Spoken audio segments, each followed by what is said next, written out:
Poor Richard's Almanac and Other Activities. In 1732, I first published my almanac under the name of Richard Saunders. It was continued by me about 25 years, commonly called Poor Richard's Almanac, 74. I endeavored to make it both entertaining and useful, and it accordingly came to be in such demand that I reaped considerable profit from it, vending annually near 10,000. And observing that it was generally read, scarce any neighborhood in the province being without it, I considered it as a proper vehicle for conveying instruction among the common people, who bought scarcely any other books. I therefore filled all the little spaces that occurred between the remarkable days in the calendar with proverbial sentences, chiefly such as inculcated industry and frugality as the means of procuring wealth and thereby securing virtue, it being more difficult for a man in want to act always honestly, as to use here one of those proverbs, it is hard for an empty sack to stand upright. These proverbs, which contain the wisdom of many ages and nations, I assembled and formed into a connected discourse prefixed to the Almanac of 1757, as the harangue of a wise old man to the people attending an auction.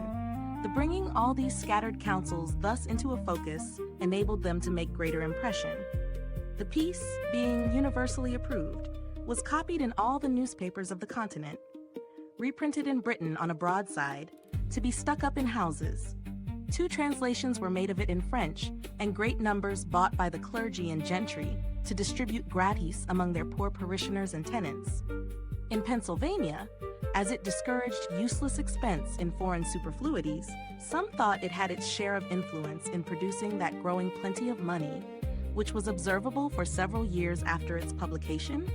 I considered my newspaper also as another means of communicating instruction, and in that view frequently reprinted in it extracts from the Spectator and other moral writers, and sometimes published little pieces of my own, which had been first composed for reading in our junto. Of these are a Socratic dialogue, tending to prove that, whatever might be his parts and abilities, a vicious man could not properly be called a man of sense, and a discourse on self-denial, showing that virtue was not secure till its practice became a habitude, and was free from the opposition of contrary inclinations. These may be found in the papers about the beginning of 1735. In the conduct of my newspaper, I carefully excluded all libeling and personal abuse, which is of late years become so disgraceful to our country. Whenever I was solicited to insert anything of that kind, and the writers pleaded, as they generally did, the liberty of the press, and that a newspaper was like a stagecoach, in which anyone who would pay had a right to a place, my answer was that I would print the piece separately if desired, and the author might have as many copies as he pleased to distribute himself, but that I would not take upon me to spread his detraction, and that, having contracted with my subscribers to furnish them with what might be either useful or entertaining, I could not fill their papers with private altercation, in which they had no concern, without doing them manifest injustice. Now, many of our printers make no scruple of gratifying the malice of individuals by false accusations of the fairest characters among ourselves, augmenting animosity even to the producing of duels, and are, moreover, so indiscreet as to print scurrilous reflections on the government of neighboring states, and even on the conduct of our best national allies, which may be attended with the most pernicious consequences. These things I mention as a caution to young printers, and that they may be encouraged not to pollute their presses and disgrace their profession by such infamous practices, but refuse steadily, as they may see by my example that such a course of conduct will not, on the whole, be injurious to their interests. In 1733, I sent one of my journeymen to Charleston, South Carolina, where a printer was wanting. I furnished him with a press and letters, on an agreement of partnership, by which I was to receive 1/3 of the profits of the business, paying 1/3 of the expense. He was a man of learning, and honest but ignorant in matters of account, and, though he sometimes made me remittances, I could get no account from him, nor any satisfactory state of our partnership while he lived.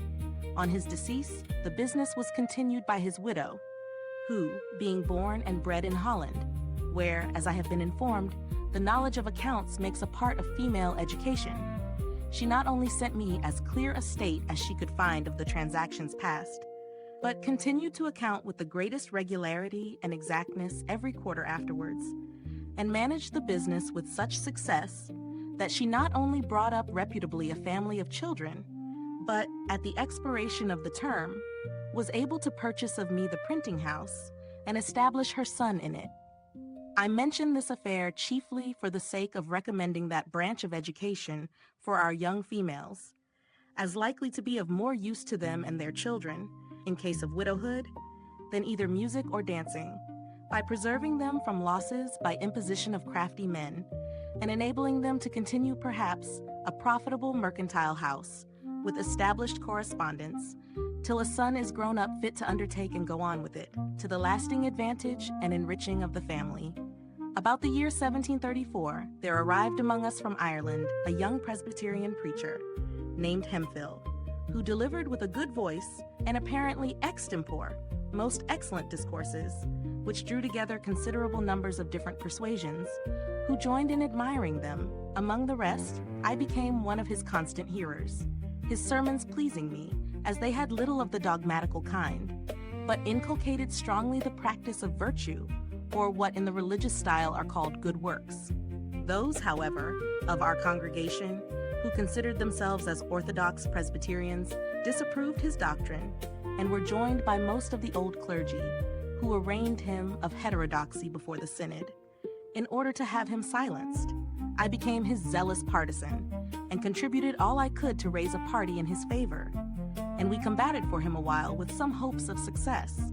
There was much scribbling pro and con upon the occasion, and finding that, though an elegant preacher, he was but a poor writer, I lent him my pen and wrote for him 2 or 3 pamphlets, and one piece in the Gazette of April, 1735. Those pamphlets, as is generally the case with controversial writings, though eagerly read at the time, were soon out of vogue, and I question whether a single copy of them now exists. During the contest, an unlucky occurrence hurt his cause exceedingly. One of our adversaries, having heard him preach a sermon that was much admired, thought he had somewhere read the sermon before, or at least a part of it.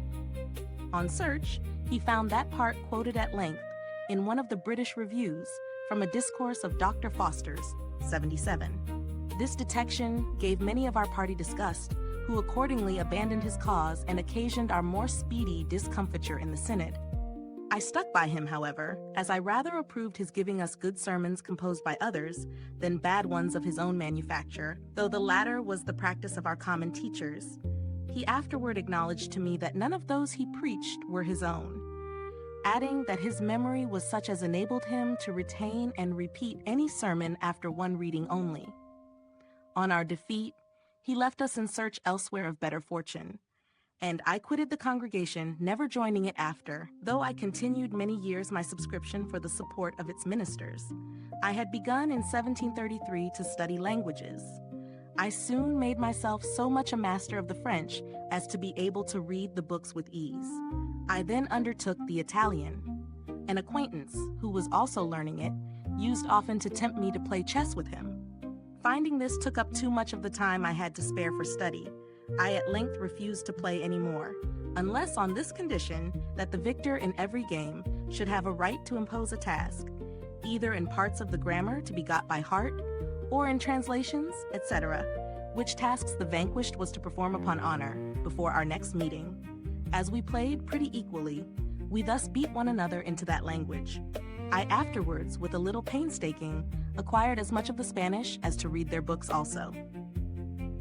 I have already mentioned that I had only 1 year's instruction in a Latin school, and that when very young, after which I neglected that language entirely.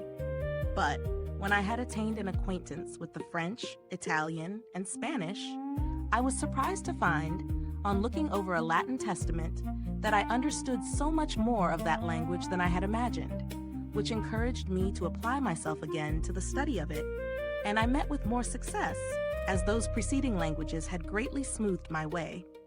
From these circumstances, I have thought that there is some inconsistency in our common mode of teaching languages. We are told that it is proper to begin first with the Latin, And having acquired that, it will be more easy to attain those modern languages which are derived from it. And yet we do not begin with the Greek in order more easily to acquire the Latin. It is true that if you can clamber and get to the top of a staircase without using the steps, you will more easily gain them in descending. But certainly, if you begin with the lowest, you will with more ease ascend to the top. And I would therefore offer it to the consideration of those who superintend the education of our youth, whether, since many of those who begin with the Latin quit the same after spending some years without having made any great proficiency, and what they have learned becomes almost useless, so that their time has been lost, it would not have been better to have begun with the French, proceeding to the Italian, etc. For though, after spending the same time, they should quit the study of languages and never arrive at the Latin, they would, however, have acquired another tongue or two, that being in modern use, might be serviceable to them in common life. After 10 years' absence from Boston, and having become easy in my circumstances, I made a journey thither to visit my relations, which I could not sooner well afford. In returning, I called at Newport to see my brother, then settled there with his printing house. Our former differences were forgotten, and our meeting was very cordial and affectionate. He was fast declining in his health, and requested of me that, in case of his death, which he apprehended not far distant, I would take home his son, then but 10 years of age, and bring him up to the printing business. This I accordingly performed, sending him a few years to school before I took him into the office. His mother carried on the business till he was grown up, when I assisted him with an assortment of new types, those of his father being in a manner worn out. Thus it was that I made my brother ample amends for the service I had deprived him of by leaving him so early. In 1736, I lost one of my sons, a fine boy of 4 years old, by the smallpox, taken in the common way. I long regretted bitterly, and still regret that I had not given it to him by inoculation. This I mention for the sake of parents who omit that operation on the supposition that they should never forgive themselves if a child died under it. My example showing that the regret may be the same either way, and that, therefore, the safer should be chosen. Our club, the Junto, was found so useful and afforded such satisfaction to the members that several were desirous of introducing their friends, which could not well be done without exceeding what we had settled as a convenient number, viz. 12. We had from the beginning made it a rule to keep our institution a secret, which was pretty well observed. The intention was to avoid applications of improper persons for admittance, some of whom, perhaps, we might find it difficult to refuse. I was one of those who were against any addition to our number, but instead of it, made in writing a proposal that every member separately should endeavor to form a subordinate club with the same rules respecting queries, etc., and without informing them of the connection with the Junto. The advantages proposed were the improvement of so many more young citizens by the use of our institutions, our better acquaintance with the general sentiments of the inhabitants on any occasion, as the Junto member might propose what queries we should desire, and was to report to the Junto what passed in his separate club. The promotion of our particular interests in business by more extensive recommendation, and the increase of our influence in public affairs, and our power of doing good by spreading through the several clubs the sentiments of the Junto. The project was approved, and every member undertook to form his club, but they did not all succeed. 5 or 6 only were completed, which were called by different names, as the Vine, the Union, the Band, etc. They were useful to themselves, and afforded us a good deal of amusement, information, and instruction, besides answering, in some considerable degree, our views of influencing the public opinion on particular occasions, of which I shall give some instances in course of time as they happened. My first promotion was my being chosen in 1736 clerk of the General Assembly. The choice was made that year without opposition, but the year following, when I was again proposed, the choice, like that of the members, being annual, a new member made a long speech against me in order to favor some other candidate. I was, however, chosen, which was the more agreeable to me, as, besides the pay for the immediate service as clerk, The place gave me a better opportunity of keeping up an interest among the members, which secured to me the business of printing the votes, laws, paper money, and other occasional jobs for the public that, on the whole, were very profitable. I therefore did not like the opposition of this new member, who was a gentleman of fortune and education, with talents that were likely to give him, in time, great influence in the House, which indeed afterwards happened. I did not, however, aim at gaining his favor by paying any servile respect to him, but, after some time, took this other method. Having heard that he had in his library a certain very scarce and curious book, I wrote a note to him, expressing my desire of perusing that book, and requesting he would do me the favor of lending it to me for a few days. He sent it immediately, and I returned it in about a week with another note, expressing strongly my sense of the favor. When we next met in the house, he spoke to me, which he had never done before, and with great civility, and he ever after manifested a readiness to serve me on all occasions, so that we became great friends, and our friendship continued to his death. This is another instance of the truth of an old maxim I had learned, which says, "He that has once done you a kindness will be more ready to do you another than he whom you yourself have obliged." And it shows how much more profitable it is prudently to remove than to resent, return, and continue inimical proceedings. In 1737, Colonel Spotswood, late governor of Virginia and then Postmaster General, being dissatisfied with the conduct of his deputy at Philadelphia, respecting some negligence in rendering and inexactitude of his accounts, took from him the commission and offered it to me. I accepted it readily and found it of great advantage, for, though the salary was small, it facilitated the correspondence that improved my newspaper, increased the number demanded, as well as the advertisements to be inserted, so that it came to afford me a considerable income.